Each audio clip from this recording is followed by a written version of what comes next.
मूकं करोति वाचालं पंगुं लंघयते गिरिं यत्कृपातमहं वन्दे परमानन्दमाधवम्। सर्वे भवन्तु सुखिनः, सर्वे सन्तु निरामयाः, सर्वे भद्राणि पश्यन्तु, माँ कश्चित् दुःखभाग् भवेत्। आप सबका स्वागत है। हम लोगों का अभी प्रसंग चल रहा है सन्निकर्ष का निरूपण। तो सामान्यतः हमने सन्निकर्ष की चर्चा कर दी है। 6 प्रकार के जो लौकिक सन्निकर्ष हैं उनकी चर्चा हो गई है। अब आगे का जो प्रतिपाद्य विषय है वो है अभाव प्रत्यक्ष योग्यानुपलब्धि कारणम। हमने थोड़ी सी भूमिका कल बताई थी, आज हम उसको आगे बढ़ाते हैं। चलिए आगे बढ़ते हैं फिर।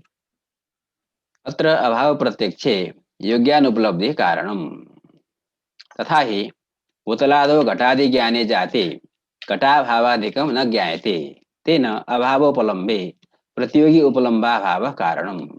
अब देखिए, आपको जब घटाभाव का प्रत्यक्ष होता है तो घटाभाव के प्रत्यक्ष में क्या कारण है, ये प्रश्न है। तो हमने अभी तो सन्निकर्ष की चर्चा की। ठीक, सन्निकर्ष कारण है। चक्षुरेंद्रिय के द्वारा घटाभाव का प्रत्यक्ष करना है तो वहां आलोक संयोग आदि की भी कारणता होगी, तो वो सब ठीक है। यहाँ पर एक अतिरिक्त कारणता की चर्चा कर रहे हैं। योग्यानुपलब्धि कारणम, घट के अभाव के प्रत्यक्ष में घट की अनुपलब्धि कारण है। इसी की व्याख्या ग्रंथकार ने यहाँ पर की है। तथा ही भूतलादो घटादि ज्ञाने जाते घटाभावादिकम न ज्ञायते। आपने भूतल में घट को देखा, जिस समय में घटवद भूतलम ऐसा आपको साक्षात्कार हो रहा है, उस समय में भूतलम घटाभाववत इस प्रकार का घटाभाव का प्रत्यक्ष हो सकता है क्या? नहीं हो सकता।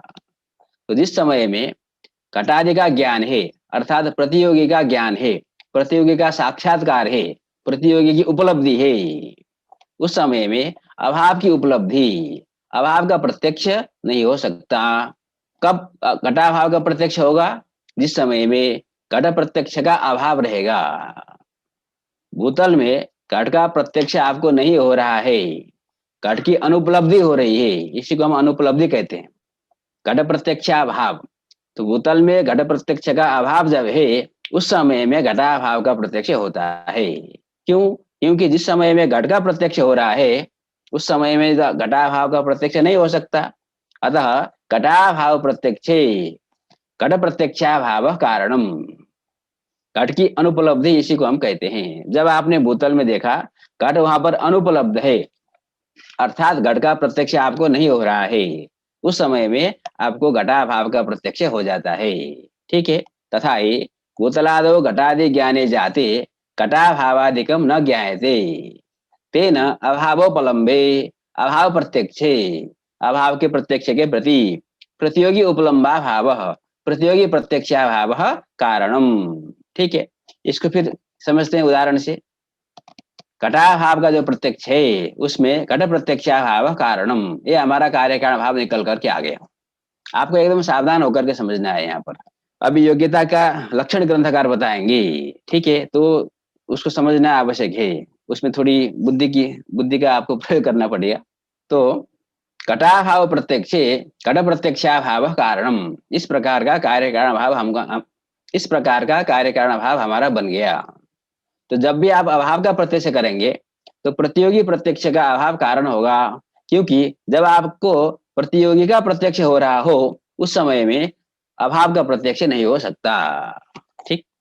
अब प्रश्न है कि जिस जिसकी भी अनुपलब्धि हो रही है, जिस जिस अभाव का जो प्रतियोगी है वह प्रतियोगी का प्रत्यक्ष नहीं हो रहा है, उन अभावों का, सभी अभावों का प्रत्यक्ष हो सकता है क्या? तो कहा नहीं, तत्र योग्यता भी अपेक्षिता। ठीक, ग्रंथकार कहने वाले हैं तत्र योग्यता भी अपेक्षिता। इसलिए कहा ना अभाव प्रत्यक्ष योग्यानुपलब्धि कारणम, केवल अनुपलब्धि कारणम नहीं कहा, योग्यानुपलब्धि कारणम। तो जो अनुपलब्धि है उसमें योग्यता चाहिए। तो अनुपलब्धि का अर्थ क्या? प्रतियोगी प्रत्यक्षाभाव, प्रतियोगी का प्रत्यक्ष नहीं हो रहा है, प्रतियोगी की अनुपलब्धि हो रही है, किंतु वह जो अनुपलब्धि है, वह जो प्रत्यक्षाभाव है, उसमें योग्यता चाहिए। तत्र योग्यता अपेक्षिता। ठीक। अब इसको समझना क्या है, आपको घटाभाव का प्रत्यक्ष करना है, तो उस घटाभाव के प्रत्यक्ष के प्रति घट प्रत्यक्षाभाव कारण है, किंतु यह जो घट प्रत्यक्षाभाव है इसमें योग्यता होनी चाहिए। योग्यता विशिष्ट जो घट प्रत्यक्षाभाव होगा वही घटाभाव के प्रत्यक्ष में कारण होगा। जो अनुपलब्धि अयोग्य है, ठीक है, मान लीजिए घट की जो अनुपलब्धि है उसमें यदि अयोग्यता है तो घटाभाव का प्रत्यक्ष नहीं हो सकता। घट की जो अनुपलब्धि है उसमें यदि योग्यता है तो योग्यता विशिष्ट घट प्रत्यक्षाभाव रूप कारण विद्यमान होने से घटाभाव का प्रत्यक्ष हो जाएगा। ठीक, अब ये योग्यता क्या चीज है जिसकी आप इतनी व्याख्या कर रहे हो? तो साच प्रतियोगी सत्व प्रसंजन प्रसंजित प्रतियोगिकत्व रूपा। ठीक है, यहाँ पर पारिभाषिक शब्दावली का प्रयोग है। तो एक हम प्रयोग करते हैं, इसको हम कहेंगे तर्क। यदि अत्र घट स्यात् तर्हि उपलभ्येत। ठीक है, प्रतियोगी के सत्व के प्रसंजन से प्रसंजित है प्रतियोगी जिस अभाव का, वह अभाव होगा प्रतियोगी सत्व प्रसंजन प्रसंजित प्रतियोगी का।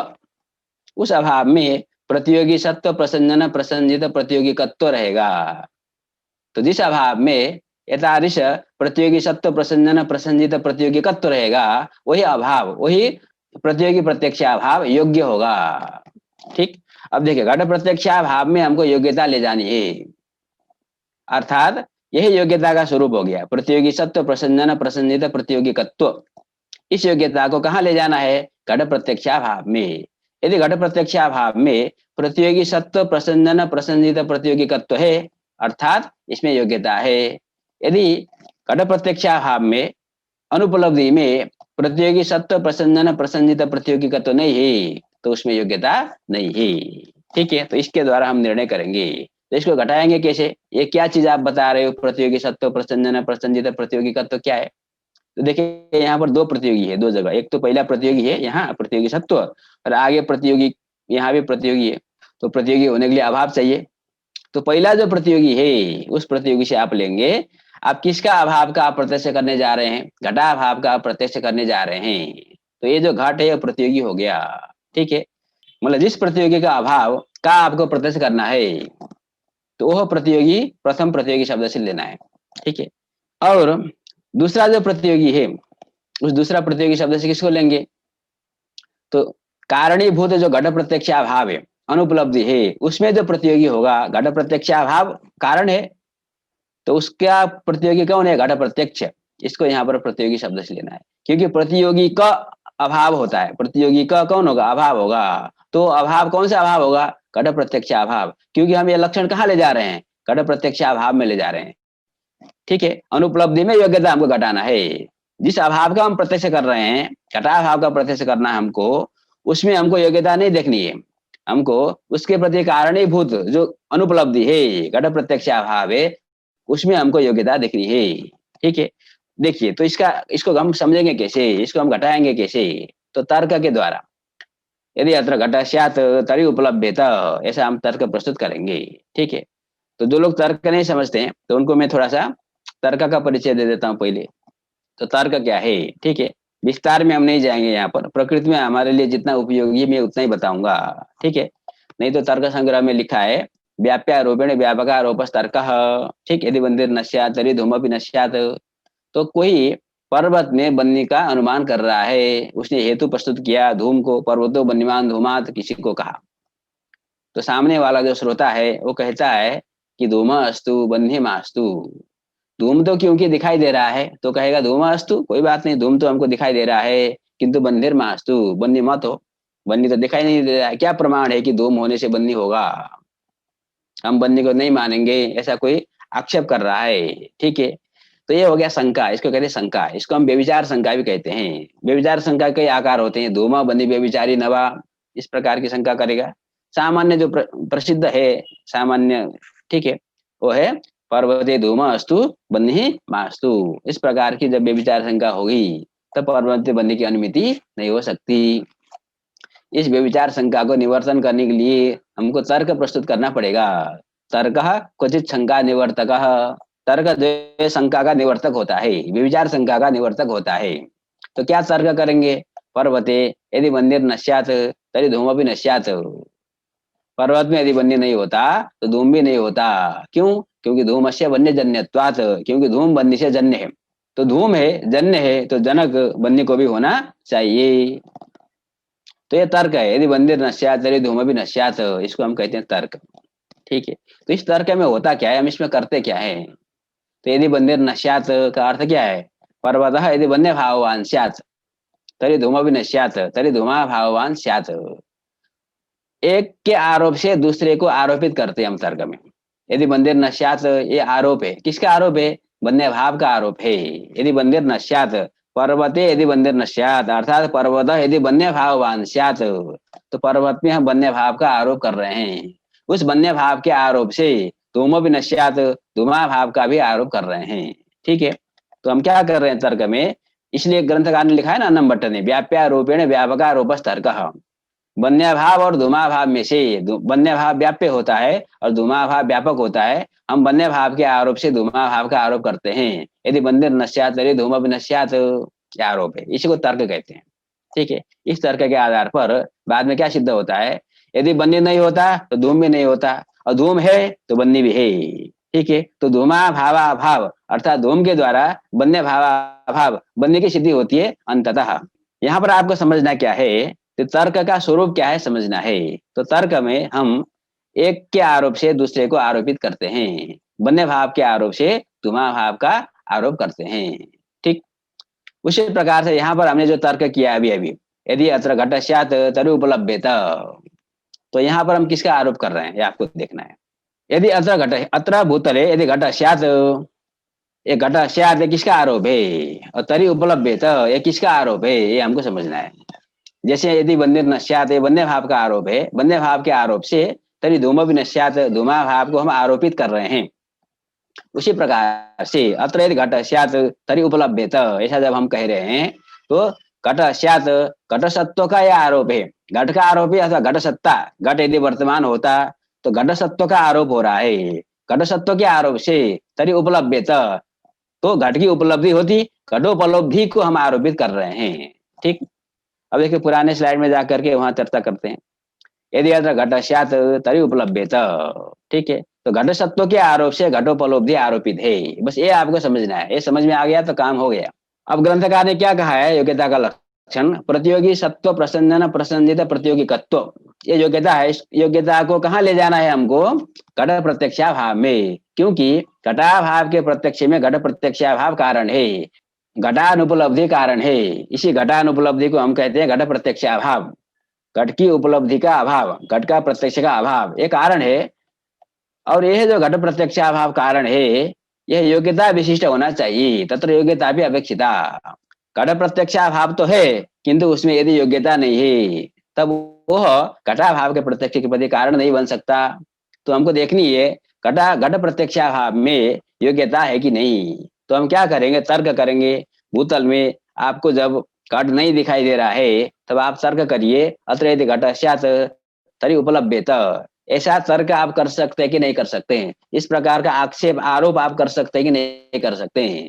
ठीक, हम बोल सकते हैं ना, अत्र यदि घट स्यात् तर्हि उपलभ्येत, घट यदि यहाँ पर होता तो उपलब्ध होता, नोपलभ्यते अतः नास्ति, यह अभाव की सिद्धि होती है। घट की उपलब्धि नहीं हो रही है, घट हमको नहीं दिखाई दे रहा है, अतः घटः नास्ति। ठीक, तो हमने क्या किया, घट सत्व के आरोप से घटोपलब्धि को आरोपित किया। अब इसको घटाते हैं, प्रतियोगी का जो सत्व प्रतियोगी सत्व होगा घट सत्व, उसके प्रसंजन से, प्रसंजन मतलब आरोप, तो प्रतियोगी सत्व के आरोप से प्रतियोगी सत्व के प्रसंजन से प्रसंजित है, आरोपित है प्रतियोगी। घटोपलब्धि भी प्रतियोगी है, घटोपलब्धि किसका प्रतियोगी है, तो घटोपलब्धि भाव का प्रतियोगी है। ठीक है, तो प्रतियोगी हुआ घट सत्व, इस प्रतियोगी से घट सत्व को लेना है। ठीक है, उस प्रतियोगी सत्व के प्रसंजन से, घट सत्व के प्रसंजन से प्रसंजित है जो प्रतियोगी जिस अभाव का, वो हो गया घटोपलब्धि भाव। घट प्रत्यक्षाभाव, घटोपलब्धि अर्थात घट प्रत्यक्ष, तो घटोपलब्धि भाव कहिए घट प्रत्यक्षाभाव कहिए, एक ही बात है। तो प्रतियोगी के सत्व के प्रसंजन से आपको प्रतियोगी से किसको लेना है, जिसका आप जिस अभाव का आप प्रत्यक्ष कर रहे हैं, जिस अभाव का प्रत्यक्ष करना है आपको, उस अभाव का जो प्रतियोगी है उसको प्रथम प्रतियोगी शब्द से लेना है।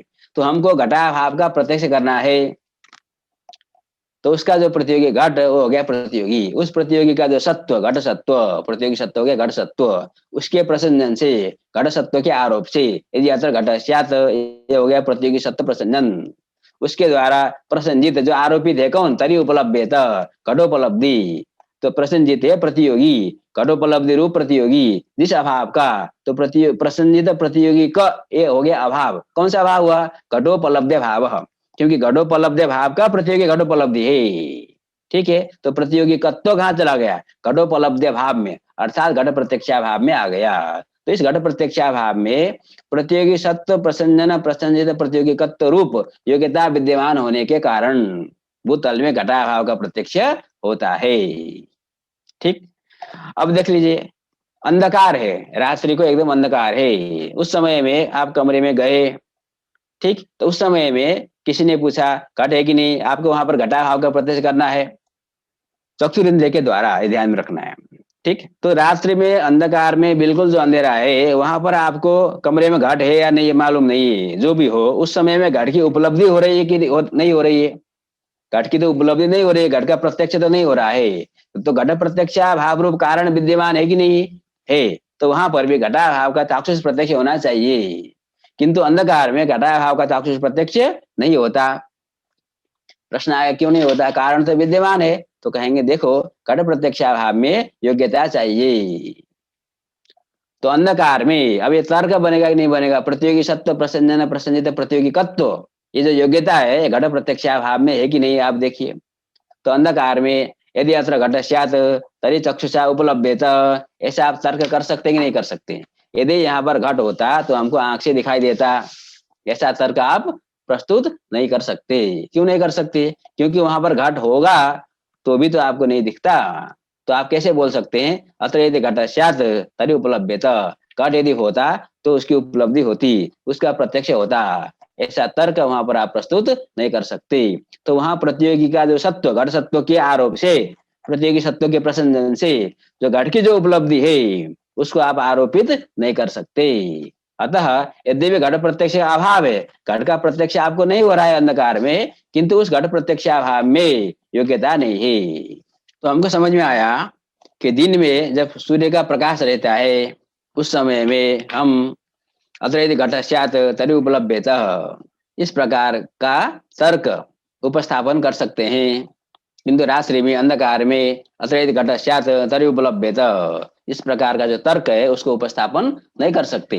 तो वहां पर प्रतियोगी सत्व के प्रसंजन से उपलब्धि प्रसंजित नहीं होती, आरोपित नहीं होती, अतः अंधकार में भी घट प्रत्यक्ष अभाव है किंतु उसमें योग्यता नहीं है, और दिन में प्रकाश में जो घट प्रत्यक्षाभाव है उसमें योग्यता है, अतः वहां पर दिन में घटाभाव का प्रत्यक्ष हो जाता है चक्षुरिंद्रिय के द्वारा, और रात्रि में घटाभाव का प्रत्यक्ष नहीं होता चक्षुरिंद्रिय के द्वारा। तो इंद्रिय के द्वारा तो रात्रि में भी घटाभाव का प्रत्यक्ष हो सकता है, हम वहां कह सकते हैं अत्र यदि घट स्यात् तरी उपलब्धेत, है ना, स्पर्श के द्वारा हमने सब देख लिया तो हमने निर्णय कर लिया यहाँ पर घट नहीं है, यदि घट होता तो हमको उपलब्ध होता, तो इंद्रिय के द्वारा त्वचा उपलब्धेत, तो वहां पर हम तर्क प्रस्तुत कर सकते हैं। तो वहां पर जो घट की अनुपलब्धि है, तो इंद्रिय को जो घट की अनुपलब्धि हुई, घट का जो प्रत्यक्ष का अभाव हुआ उसमें योग्यता है, क्यों, अत्र यदि घट स्यात् तरी त्वचा उपलब्धेत, ये हम आरोप कर सकते हैं, ऐसा तर्क हम कर सकते हैं। अतः वहां पर घट की जो अनुपलब्धि हो रही है, घट प्रत्यक्ष का जो अभाव है उसमें योग्यता विद्यमान है, अतः रात्रि में अंधकार में भी तो इंद्रिय के द्वारा घटाभाव का प्रत्यक्ष हो सकता है। समझ में आई बात। अब देख लिये, मान लीजिए कि उदाहरण मैं आपको देता हूं, यहाँ पर परमाणु है ना, हमारे वायुमंडल में परमाणु घूम रहे हैं, तो हमको उनकी उपलब्धि हो रही है कि क्या, हम उनको देख रहे हैं क्या, नहीं देख रहे हैं, तो हमको परमाणु का प्रत्यक्ष नहीं हो रहा है, तो परमाणु प्रत्यक्ष अभाव रूप कारण विद्यमान होने के कारण परमाणु का अभाव का प्रत्यक्ष हो जाए, हमको होता है क्या, हमको परमाणु का अभाव का प्रत्यक्ष हो रहा है क्या, नहीं हो रहा है, क्यों नहीं हो रहा है, हम यहाँ पर तर्क नहीं प्रस्तुत कर सकते, अत्र यदि परमाणु स्यात् तरी उपलब्धेत, इस प्रकार का जो तर्क है तार्किक तर्क का उपस्थापन हम नहीं कर सकते, क्योंकि परमाणु के रहते हुए भी, रहने पर भी हम उसका प्रत्यक्ष नहीं कर सकते, अतः परमाणु का अभाव का चक्षुरेंद्रिय के द्वारा प्रत्यक्ष नहीं किया जा सकता। वायु को लीजिए, वायु का जो अभाव है उसका प्रत्यक्ष हम चक्षुरिंद्रिय के द्वारा कर सकते हैं क्या? नहीं कर सकते हैं, क्योंकि अत्र यदि वायु स्यात् तरी उपलभ्येत चक्षुषा उपलभ्येत। इस प्रकार का तर्क का उपस्थापन हम नहीं कर सकते, इस प्रकार का आरोप हम नहीं कर सकते। अतः वायु का अप्रत्यक्ष हो रहा है, वायु प्रत्यक्ष अभाव रूप कारण विद्यमान है, किंतु जो वायु का प्रत्यक्ष का अभाव रूप कारण विद्यमान है उसमें योग्यता नहीं है। अतः वायु का अभाव का प्रत्यक्ष भी चक्षुरिंद्रिय के द्वारा नहीं किया जा सकता। ठीक है, तो आपको समझ में आया, अभाव के प्रत्यक्ष में प्रतियोगी प्रत्यक्ष अभाव कारण है, अभाव उपलम्बे प्रतियोगी उपलम्बा भाव कारणम। ये जो कारणीभूत प्रतियोगी उपलम्बा भाव है उसमें योग्यता चाहिए। ये योग्यता क्या है? प्रतियोगी सत्व प्रसंजन प्रसंजित प्रतियोगी कत्व रूपा है। ठीक, अब मुझे लगता है आपको समझ में आया होगा। ठीक है, नहीं भी समझ में आया होगा अभी तत्काल में, तो आप उसको बार बार देखेंगे, सुनेंगे, पढ़ेंगे, अभ्यास करेंगे तो अवश्य आएगा। अब ग्रंथकार स्वयं व्याख्या कर रहे हैं, तदर्थश्च, जो ये तर्क है ना, साच प्रतियोगी सत्व प्रसंजन प्रसंजित प्रतियोगी कत्व रूपा, उसकी व्याख्या ग्रंथकार बता रहे हैं। तदर्थश्च प्रतियोगिनो घटादेः, प्रतियोगी या घट, आपका तर्क क्या है? अत्र यदि घट स्यात् तर्हि उपलभ्येत, इस तर्क को आपको सामने रखना है। तो प्रतियोगिनो घटादेः सत्व प्रसक्त्या, प्रतियोगी जो घट है उसका जो सत्व है, घट सत्व, उसके आरोप से, उसकी प्रसक्ति से, अत्र यदि घट स्यात्, उसके द्वारा प्रसंजित है, उपलम्ब रूप, उपलम्ब कहिए, उपलब्धि कहिए, प्रत्यक्ष कहिए की बात है, उसके द्वारा आरोपित है उपलम्ब रूप प्रतियोगी, इससे अभावस्य स अभाव, वो जो अभाव है प्रतियोगी उपलम्बा भाव, तार से जो प्रतियोगी उपलम्बा भाव है, प्रतियोगी प्रत्यक्षा भाव है, वही अभाव के प्रत्यक्ष में कारण है। अन्य जो प्रतियोगी उपलम्बा भाव है वो अभाव के प्रत्यक्ष में कारण नहीं होंगे। ठीक है, तथा ही स्वयं ग्रंथकार घटा रहे हैं, यत्र आलोक संयोगादिकम वर्तते, जहां पर आलोक संयोग आदि विद्यमान है उस समय में, तत्र यदि अत्र घट स्यात् तर्हि उपलभ्येत इति आपादयितुं शक्यते। ठीक, अत्र यदि घट स्यात् तर्हि उपलभ्येत, इस प्रकार का आरोप हम कर सकते हैं, इस प्रकार के तर्क की हम प्रस्तुति कर सकते हैं। अतः वहां पर जो प्रतियोगी का उपलम्ब का अभाव हो रहा है, प्रतियोगी साक्षात्कार का जो अभाव है, घट जो घट की अनुपलब्धि है, उस अनुपलब्धि में योग्यता विद्यमान है। अत्र यदि घट स्यात् तर्हि उपलभ्येत, प्रतियोगी के सत्व के प्रसंजन से उपलब्धि को प्रसंजित कर सकते हैं, उपलब्धि रूप प्रतियोगी को हम प्रसंजित कर सकते हैं। अतः जो उपलब्धि का अभाव है, घटोपलब्धि का अभाव है, उसमें योग्यता विद्यमान है। ठीक, तत्र घटाभावादेः प्रत्यक्षं भवति, अंधकारे तु नापादयितुं शक्यते, अंधकार में अत्र यदि घट स्यात् तर्हि चक्षुषा उपलभ्येत, इस प्रकार का आपादन हम नहीं कर सकते। अतः तेन घटाभावादे अंधकारे न चाक्षुष प्रत्यक्षम, अंधकार में भी घट की अनुपलब्धि हो रही है, किंतु वहां पर घटाभाव का चाक्षुष प्रत्यक्ष नहीं हो सकता, क्योंकि वहां पर जो अनुपलब्धि है, घट की अनुपलब्धि, उसमें योग्यता विद्यमान नहीं है। ठीक है, मुझे लगता है इतना व्याख्या करने के बाद आपको स्पष्ट हो गया होगा। ठीक, स्पार्शन प्रत्यक्षं तो भवत्येव, अंधकार में भी घटाभाव का स्पार्शन प्रत्यक्ष किया जा सकता है, क्योंकि आलोक संयोगादिकम बिनापि, आलोक संयोग न रहते हुए भी स्पार्शन प्रत्यक्षस्य आपादयितुं शक्यत्वात्। ठीक है, अत्र यदि घट स्यात् तर्हि त्वचा उपलभ्येत, इस प्रकार का आपादन हम कर सकते हैं। अतः अंधकार में भी घटाभाव का त्वग इंद्रिय के द्वारा प्रत्यक्ष किया जा सकता है, किंतु चक्षुरेंद्रिय के द्वारा प्रत्यक्ष नहीं किया जा सकता। ठीक, और अन्य उदाहरण देखिए, यहाँ पर ग्रंथकार बता रहे हैं, गुरुत्वादिकम यदो यज्ञम, गुरुत्व आदि जो गुण है, गुरुत्वादृष्ट भावना अतीन्द्रिया, अतीन्द्रिय गुण कौन कौन है आप जानते हैं? गुरुत्व अतीन्द्रिय है, अदृष्ट जो धर्म अतीन्द्रिय गुण है, और जो संस्कार है हमारा वो अतीन्द्रिय है, उनका प्रत्यक्ष नहीं किया जा सकता, इसलिए वो अयोग्य गुण है। गुरुत्वादिकम यदो यज्ञम तद अभावस्तु न योग्य, उसका अभाव योग्य नहीं होता। ठीक है, अर्थात तत्र गुरुत्वादि प्रत्यक्षस्य आपादयितुम् अशक्यत्वात्, अत्र यदि गुरुत्वं स्यात् तर्हि उपलभ्येत, इस प्रकार का आक्षेप हम नहीं कर सकते, इस प्रकार का आपादन नहीं कर सकते।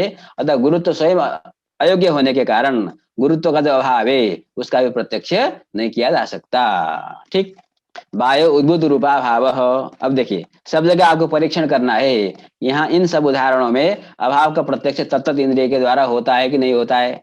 वायु उद्भूत रूपा भाव, वायु में उद्भूत रूपा भाव का प्रत्यक्ष चक्षुर इंद्रिय के द्वारा होगा कि नहीं होगा?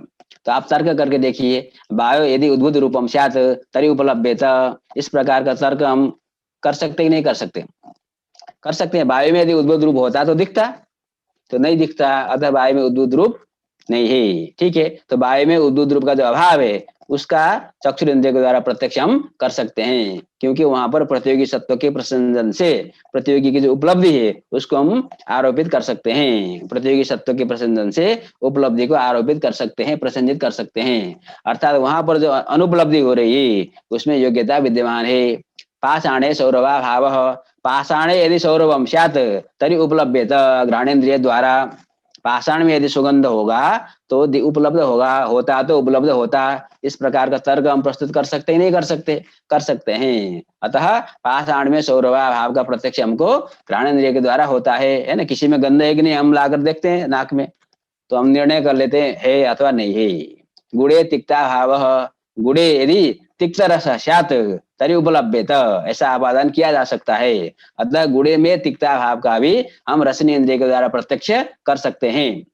बन्नो अनुष्णत्वा भाव, बन्नो यदि अनुष्णत्वम स्यात् तरी उपलब्धेत त्वगिंद्रिय के द्वारा। अतः बन्नी में अनुष्णत्वा भाव का भी हम स्पर्शन प्रत्यक्ष कर सकते हैं। ठीक। श्रोत्रे शब्दा भाव, श्रोत्रे यदि शब्द स्यात् तरी उपलब्धेत, ऐसा आपादन हम कर सकते हैं। अतः श्रोत्र इंद्रिय के द्वारा श्रोत्र में ही जो शब्दा भाव है उसका श्रावण प्रत्यक्ष हो सकता है। ठीक। आत्मनि सुखा भाव, आत्मनि यदि सुखम स्यात् तरी उपलब्धेत, उपलब्ध थे अतः नास्ति, तो यहाँ पर भी हम आपादन कर सकते हैं। अतः आत्मा में विद्यमान जो सुखा भाव है उसका भी मन के द्वारा प्रत्यक्ष हो सकता है। एवं आदय, ये सब उदाहरण है तत्त इंद्रिय गृह्यन्ते, इन अभावों का तत्त इंद्रियों के द्वारा प्रत्यक्ष होता है। क्यों? तत्त प्रत्यक्ष आपादयितुम शक्यत्वात्, अर्थात यहाँ जो प्रतियोगी की अनुपलब्धि हो रही है उनमें योग्यता विद्यमान है, तो योग्यानुपलब्धि रूप कारण विद्यमान होने के कारण तत्त अभाव का तत्त इंद्रियों के द्वारा प्रत्यक्ष किया जा सकता है। ठीक, स्पष्ट है? आगे बढ़ते हैं। अब थोड़ा सा ये लक्षण वाला जो रास्ता है इसको बताने के बाद एक थोड़ा दूसरा सरल रास्ता बता रहे हैं। चलो एक और उपाय बता देते हैं कि कहाँ पर अभाव का प्रत्यक्ष होता है, कहाँ पर अभाव का प्रत्यक्ष नहीं होता। तो संसर्गाभाव प्रत्यक्ष प्रतियोगी न योग्यता। ठीक, आप प्रतियोगी की योग्यता देख लो, अभाव की योग्यता बाद में देखना। तो संसर्गाभाव का प्रत्यक्ष यदि आपको करना है, संसर्गाभाव मतलब अत्यंताभाव आएगा, प्रागभाव आएगा और प्रध्वंसाभाव आएगा। अन्योन्याभाव से भिन्न जो अभाव है वही संसर्गाभाव है। तो संसर्गाभाव के प्रत्यक्ष में प्रतियोगी की योग्यता कारण है। जैसे मान लीजिए घटाभाव का प्रत्यक्ष चक्षुरिंद्रिय से होता है। क्यों होता है? क्योंकि घट योग्य है, घट में योग्यता होने के कारण घटाभाव का आप चक्षुरिंद्रिय के द्वारा प्रत्यक्ष कर सकते हैं। गुरुत्व अतीन्द्रिय है, अयोग्य है, इसलिए गुरुत्व का अभाव का प्रत्यक्ष नहीं किया जा सकता। ठीक है, तो प्रतियोगी में योग्यता देखिए, तो योग्य प्रतियोगी जो अभाव है उसका प्रत्यक्ष होता है, ऐसा कहना चाहिए। ठीक है, एक उपाय अंतर भी आपको बता रहे हैं। संसर्ग अभाव के प्रत्यक्ष में प्रतियोगी में योग्यता होनी चाहिए, तो प्रतियोगी में योग्यता हो तो अभाव का प्रत्यक्ष हो जाता है। ठीक, अन्योन्याभाव प्रत्यक्ष अधिकरण योग्यता अपेक्षिता। अन्योन्याभाव का यदि आप प्रत्यक्ष करने जा रहे हैं तो वहां पर प्रतियोगी में योग्यता नहीं देखनी है, वहां पर अधिकरण में योग्यता देखनी चाहिए। ठीक, देखिए उदाहरण यहाँ पर ग्रंथकार ने कहा है, अतः स्तंभादौ पिशाचादि भेदोपि चक्षुषा गृह्यते। अब देखिए एक स्तंभ है, ठीक है, स्तंभ खंबा, तो अयम स्तंभ न पिशाच, ऐसा किसी ने कहा। ये जो हमको सामने दिखाई दे रहा है वो स्तंभ है, वो पिशाच नहीं है। तो स्तंभ में पिशाच का जो भेद है वो चक्षुरिंद्रिय से गृहीत हो रहा है कि नहीं हो रहा है? तो ग्रंथकार कहते हैं हो रहा है, होता ही है।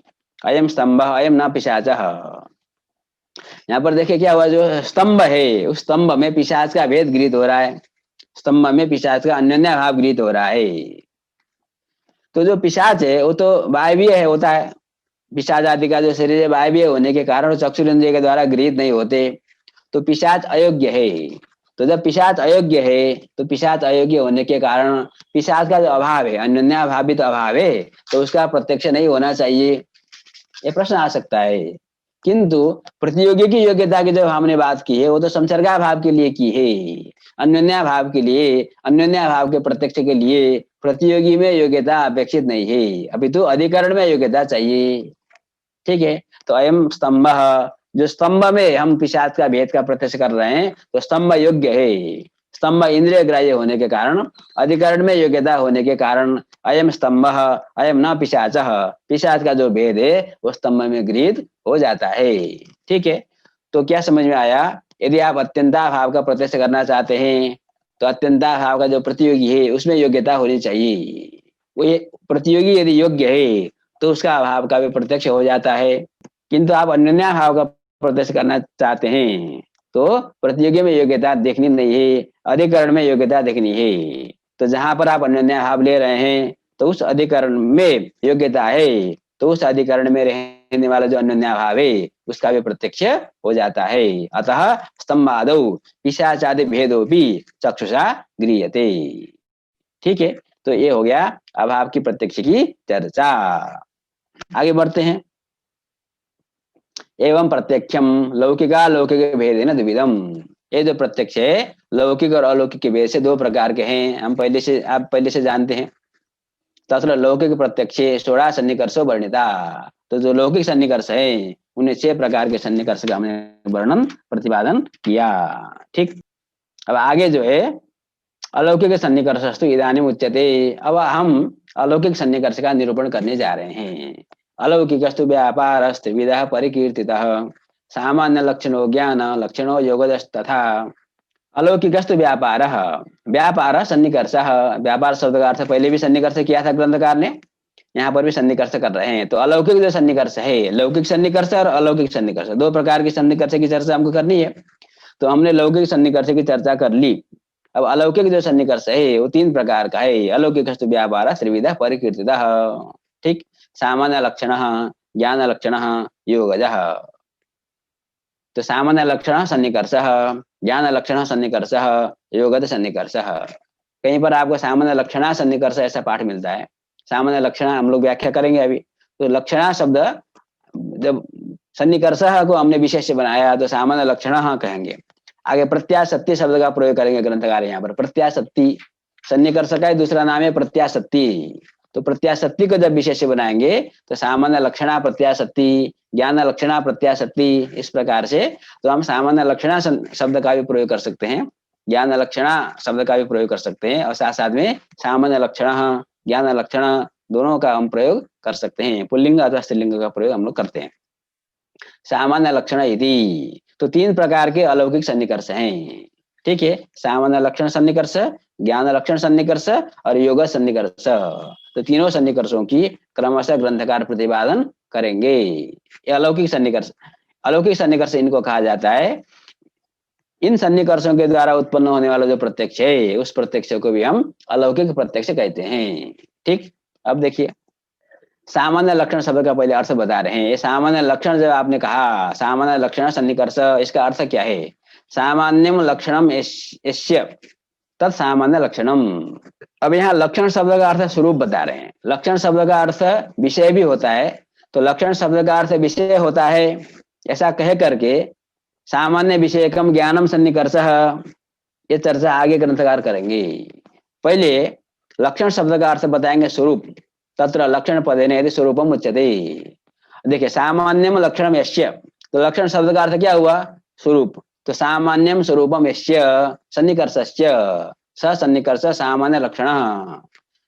तत्र लक्षण पदेन यदि स्वरूपम उच्यते तदा सामान्य स्वरूपा प्रत्याशक्ति। सामान्यम लक्षणम यस्याः प्रत्याशक्तेः, सा प्रत्याशक्ति सामान्य स्वरूपा प्रत्याशक्ति। मतलब सामान्य स्वरूप सन्निकर्ष, सामान्यात्मक सन्निकर्ष, सामान्य ही जहां पर सन्निकर्ष बने उस सन्निकर्ष को हम कहेंगे सामान्य लक्षण सन्निकर्ष।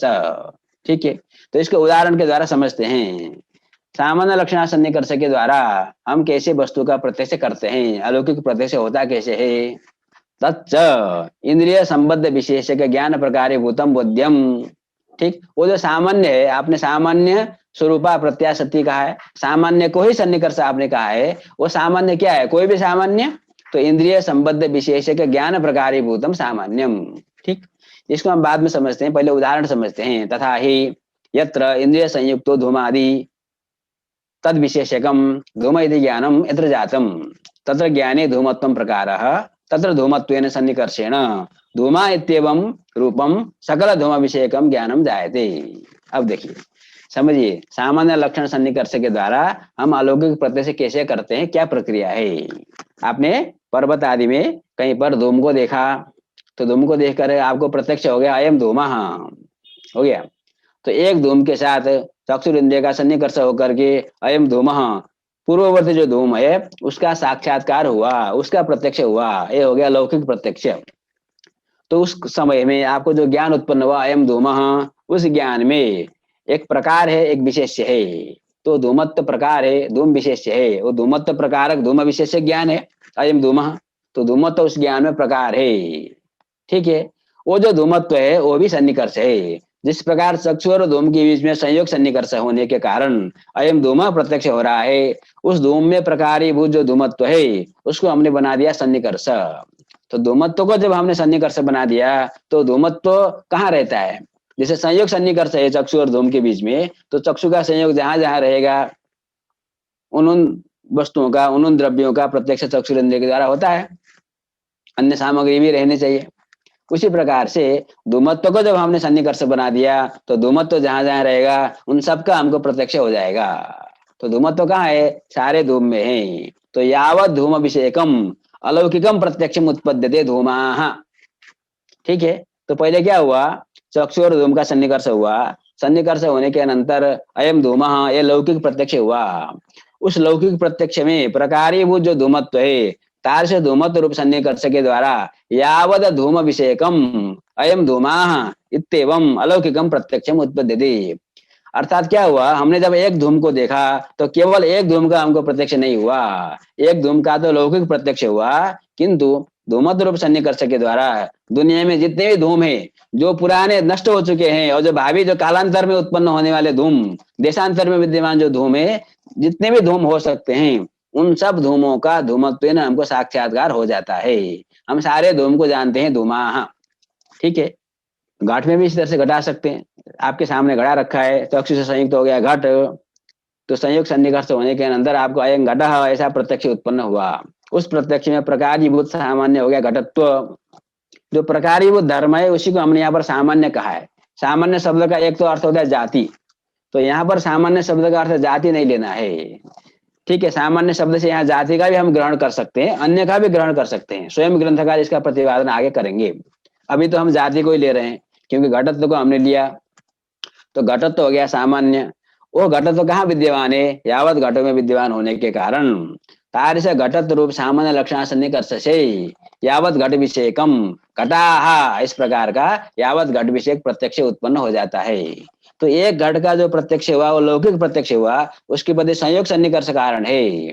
और यावत घट का जो प्रत्यक्ष हुआ वो अलौकिक प्रत्यक्ष हुआ, उसके बदले घटत्व रूप सन्निकर्ष कारण है जो कि अलौकिक सन्निकर्ष है, ठीक है। तो साक्षात पूर्ववर्ती वस्तु का जब आप प्रत्यक्ष कर रहे हैं तो लौकिक प्रत्यक्ष है। तो अलौकिक प्रत्यक्ष के द्वारा देशांतरीय कालांतरीय वस्तुओं का भी आप प्रत्यक्ष कर सकते हैं, ठीक। कोई प्रश्न पूछेगा, आप ऐसे कैसे मानते हैं कि आपने एक घट को देख लिया तो सारे घट को देख लिया, आप तो प्रत्यक्ष मान रहे हैं, मतलब देख लिया, चक्षु इंद्रिय के द्वारा प्रत्यक्ष आप कर रहे हैं सब घट का, ठीक। तो देखो, मान लीजिए आप घट को नहीं जानते, तो आपके सामने किसी ने घड़ा लाकर रखा, देखो अयं घटः आपको बता दिया, ठीक। और वो घट फूट गया, फिर आप बाजार में गए, बाजार में आपने दूसरे घट को देखा। जब आप उस दूसरे घट को देखते हैं तो कोई आपको बताता है कि अयं घटः, या आप खुद जान जाते हैं अयं घटः? आपको दूसरा उस समय नहीं बताता, पहली बार आपको किसी ने बता दिया अयं घटः, ठीक है। तो दूसरी बार जब आप बाजार में जाते हैं अथवा कहीं पर भी घट को देखते हैं तो उस समय में आपको अयं घट प्रत्यक्ष हो जाता है, साक्षात्कार हो जाता है। तो आपने जाना कैसे ये घट है, क्योंकि जिस घट को आपने पहले देखा था, जिस घट के साथ आपका परिचय पहले प्राप्त हुआ था, वो घट तो अभी नष्ट हो चुका है, वो है ही नहीं इस दुनिया में। अभी आपको जो दिखाई दे रहा है वो तो एकदम नया नया ताजा अभी कुलाह के द्वारा बनाया गया घट है, उसको आप पहली बार देख रहे हो। उस घट को आपने इससे पहले कभी देखा नहीं, ठीक। तो आप उस घट को देख करके जान जाते हो कि एक घट है। तो आपने जाना कैसे, ठीक है। तो जिस समय आप पहली बार घट को देख रहे थे उस समय में घटत रूप सामान्य लक्षण सन्निकर्ष के द्वारा दुनिया के सारे घटों को आप सामान्य रूप से जान चुके हैं अलौकिक सन्निकर्ष के द्वारा, ठीक है। अतः घट से आप परिचित है, सारे घट से आप किसी न किसी रूप में परिचित हैं। तो आपके सामने जब नया घड़ा आ जाता है तो आप उससे परिचित हो जाते हैं, क्योंकि वहां पर भी आपको एक घटत दिखाई देता है। समझ में आई बात? इसीलिए हम सारे मनुष्य को पहचानते हैं कि ये भी मनुष्य है, ये भी मनुष्य है। तत्त विशेष रूप से देवदत्त है कि यज्ञ दत्त है, नहीं भी जानते हैं। नहीं तो हर बार यदि हमको पहचान कराना पड़े, ये घट है, ये घट है, तो जितनी बार हम घट को देखेंगे कोई दूसरा हमारे सामने चाहिए कि वो हमको बताए।